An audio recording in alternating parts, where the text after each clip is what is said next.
একদিন রাজকুমার ইন্দ্র নিজের বন্ধুদের সাথে শিকারে গিয়েছিলেন। ওনারা একটা সুন্দর হরিণ দেখলেন।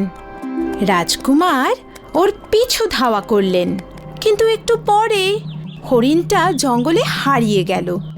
নিরাশ হয়ে রাজকুমার ইন্দ্র ফিরছিলেন, আর ঠিক তক্ষুনি উনি কিছু আওয়াজ শুনতে পেলেন। রাজকুমার সেই আওয়াজের দিকে এগিয়ে গেলেন আর প্রিন্সেস লাবাম। আশ্চর্য, এই পাখিগুলো কথা বলছে কিভাবে? আমি এক্ষুনি রাজকুমারী লবঙ্গর রাজ্য থেকে ফিরলাম। তুমি কি রাজকুমারী লবঙ্গকে দেখেছো? শুনেছি ও পৃথিবীর সব থেকে সুন্দরী রাজকুমারী। হ্যাঁ, আমি কোনোদিন এত সুন্দরী মেয়ে আগে দেখিনি। সত্যি?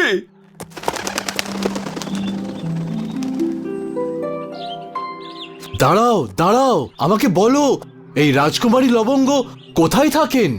ততক্ষণে সব পাখিরা উড়ে চলে গেল, আর রাজকুমার নিরাশ হয়ে গেলেন। রাজকুমার ইন্দ্র নিজের রাজমহলে ফিরে এলেন।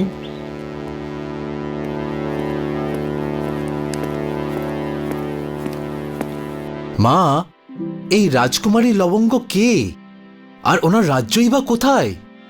আমি জানি না, হয়তো রাজকুমারী লবঙ্গ বলে কেউ নেই। কিন্তু মা, আমি তো নিজের কানে শুনলাম কথা বলা পাখিদের কাছ থেকে। তুমি কি কথা বলা পাখির কথা বলছো? হ্যাঁ বাবা, আমি নিজের কানে শুনেছি। ওই পাখিগুলো রাজকুমারী লবঙ্গের সৌন্দর্যের প্রশংসা করছিল। আমি ওনাকে দেখতে চাই।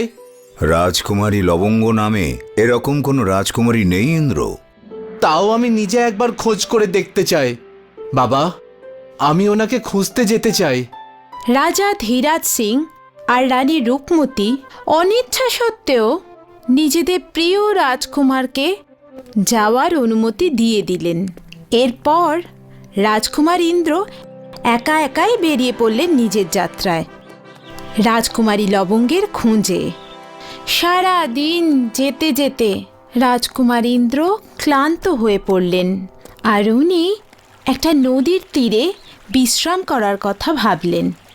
প্রথমে নদীর জল পান করলেন, আর তারপরে খাবারের পুটলিটা খুললেন। আরে, এ কি?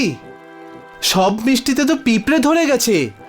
রাজকুমার ইন্দ্র মিষ্টিগুলোকে মাটিতে রেখে দিলেন আর চলেই যাচ্ছিলেন। তখনই পিঁপড়েদের রাজা রাজকুমারকে ডাকল। রাজকুমার, ধন্যবাদ রাজকুমার, আপনি খুব দয়ালু রাজকুমার। যদি তোমার কখনো আমাদের প্রয়োজন পড়ে তাহলে অবশ্যই আমাদের স্মরণ করবেন। রাজকুমার ইন্দ্র এগিয়ে চললেন। কিছু দূর এগিয়েই একটা গোঙানির আওয়াজ শুনতে পেলেন।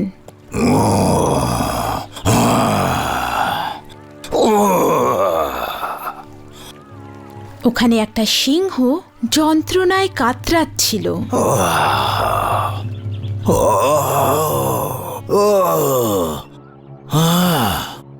রাজকুমার ইন্দ্র ওই সিংহটার পায়ে ফুটে থাকা একটা কাঁটা দেখতে পেলেন। আমি তোমার এই কাঁটা বের করে দিতে পারি, কিন্তু কাঁটা বার করার পর তুমি যদি আমায় খাবার চেষ্টা করো তাহলে? আমি তোমাকে খাবো না, আমি তোমাকে কথা দিচ্ছি, কিন্তু এই কাঁটা বার করে দাও, আমার খুব যন্ত্রণা হচ্ছে। সিংহটা কথা দেওয়ায় রাজকুমার ইন্দ্র ওকে সাহায্য করতে গেলেন। কিন্তু যখন উনি কাঁটাটা ধরে টান দিলেন, সিংহটা জোরে গর্জন করে উঠল, আর সিংহী দৌড়তে দৌড়তে এলো। সিংহী রাজকুমারের ওপর আক্রমণ করতেই যাচ্ছিল। ও আমাকে সাহায্য করেছে, এ শত্রু নয়, এ তো আমার পায়ে ফুটে থাকা কাঁটা বার করে দিয়েছে। সিংহী শান্ত হলো আর ধন্যবাদ, তুমি খুবই সাহসী। যদি আমরা তোমার কোনোদিন উপকার করতে পারি তাহলে আমরা খুব খুশি হব। রাজকুমার ইন্দ্র নিজের যাত্রায় অগ্রসর হলেন। দিন রাত চলতেই থাকলেন। জঙ্গলে ওনার নজর একটা কুটিরের ওপর পড়ল। ওখানে রাজকুমার একজন ফকিরকে দেখতে পেলেন, যিনি অসুস্থ ছিলেন। জল জল এই নিন বাবা, জল খান। ধন্যবাদ বাবা। আমার কোনো উত্তরাধিকারী নেই, এখন আমার 3টি জাদু করার জিনিস তোমায় দিলাম। জাদুর গালিচা, এতে চড়ে তুমি যেখানেই চাও যেতে পারবে। জাদুর ঝুলি, এর ভেতর থেকে তুমি যা চাইবে তাই তুমি পেয়ে যাবে, যেমন ধন দৌলত। আর এটা শেষ, জাদুর তলোয়ার। এটা খুব সাবধানে ব্যবহার করবে, কারণ এর আঘাত থেকে কেউ বাঁচতে পারে না। 3টে জাদু জিনিস পেয়ে রাজকুমার খুব খুশি হলেন। জাদু কালিচা, আমাকে রাজকুমারী লবঙ্গের রাজ্যে নিয়ে চলো। এখন রাজকুমার ইন্দ্র রাজকুমারী লবঙ্গের রাজ্যে ছিলেন। উনি এখানে ওখানে জিজ্ঞাসা করলেন আর সন্ধ্যের অপেক্ষা করতে লাগলেন। সন্ধে হলো আর রাজকুমারী লবঙ্গ ব্যালকনিতে এলেন। রাজকুমারী লবঙ্গ ভীষণ সুন্দরী ছিলেন। রাজকুমারী লবঙ্গ খুব সুন্দরী, এনাকে খুব কাছে থেকে দেখা উচিত। রাজকুমার ইন্দ্র ওনার সৌন্দর্যে মুগ্ধ হয়ে গেলেন। তখন প্রায় মাঝরাত। রাজকুমার ইন্দ্র নিজের জাদু গালিচায় চড়ে বসলেন। জাদু গালিচা, আমাকে রাজকুমারী লবঙ্গের কক্ষে নিয়ে চলো।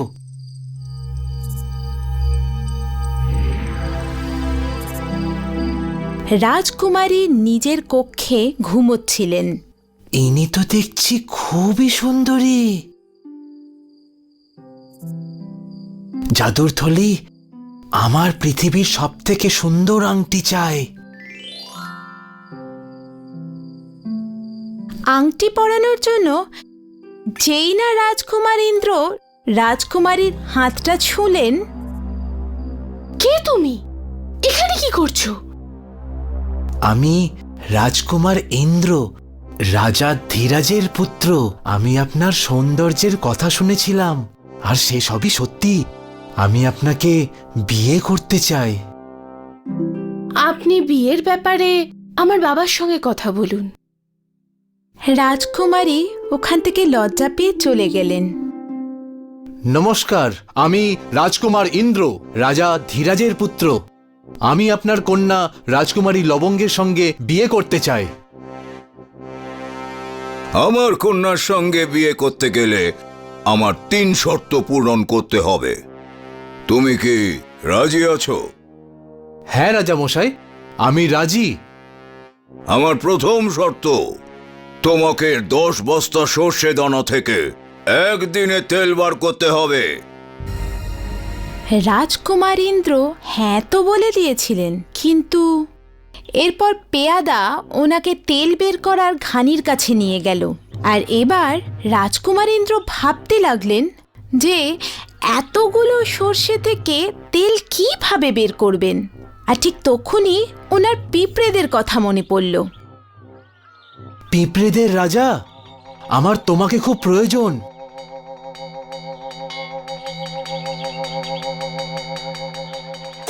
বলুন রাজকুমার, আমরা কি সাহায্য করতে পারি? আমাকে এই সমস্ত সর্ষের দানা থেকে তেল বার করতে হবে। এই কাজ আমরা করে দেবো, আপনি বিশ্রাম করুন। পরিশ্রমী পিঁপড়েরা খুব তাড়াতাড়ি সর্ষে থেকে তেল বের করতে লাগলো। আর কয়েক ঘন্টার মধ্যেই সব সর্ষে থেকে তেল বেরিয়ে গেল। রাজকুমার ইন্দ্র খুব খুশি হলেন যে প্রথম শর্ত পূর্ণ হয়েছে। আমাদের রাজ্যের শেষে একটা গুহা আছে, ওখানে 2টো দৈত্য আছে। তোমাকে ওই 2টো দৈত্যকেই মারতে হবে, এটা আমার দ্বিতীয় শর্ত। রাজকুমার ইন্দ্র গুহার সামনে এসে পৌঁছলেন আর উনি ভয়ঙ্কর সব আওয়াজ শুনতে পেলেন। আর ঠিক তখনই ওনার সিংহ আর সিংহীর কথা মনে পড়ল। সিংহ আর সিংহী, আমার তোমাদের সাহায্যের প্রয়োজন।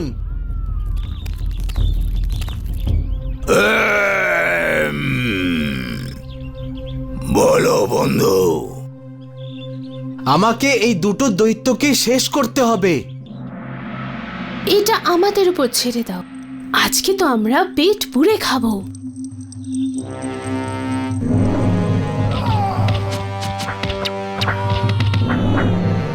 সিংহ আর সিংহী দৈত্যদের মেরে ফেলল, আর দ্বিতীয় শর্ত পূরণ হয়ে গেল। আমার তৃতীয় আর শেষ শর্ত, এই যে গাছ দেখছো, এটা খুব বেশি হলে দুটো আঘাতে কাটতে হবে। এবার রাজকুমারের ফকিরের কথা মনে পড়ল, আর রাজকুমার জাদু তলোয়ার বের করলেন, যার এক আঘাতেই গাছ দু টুকরো হয়ে গেল। খুব ভালো, তুমি রাজকুমারী লবঙ্গকে জিতে নিয়েছো। রাজকুমার ইন্দ্র আর রাজকুমারী লবঙ্গের বিয়ে খুব ধুমধাম করে হলো। আর এখন রাজকুমার ইন্দ্র রাজকুমারী লবঙ্গের সাথে সাথে ওই রাজ্যটাকেও জিতে নিলেন, আর উনি রাজা হয়ে গেলেন। আর রাজা ইন্দ্র সব সময় ওনার প্রজাদের খুশি রাখতেন।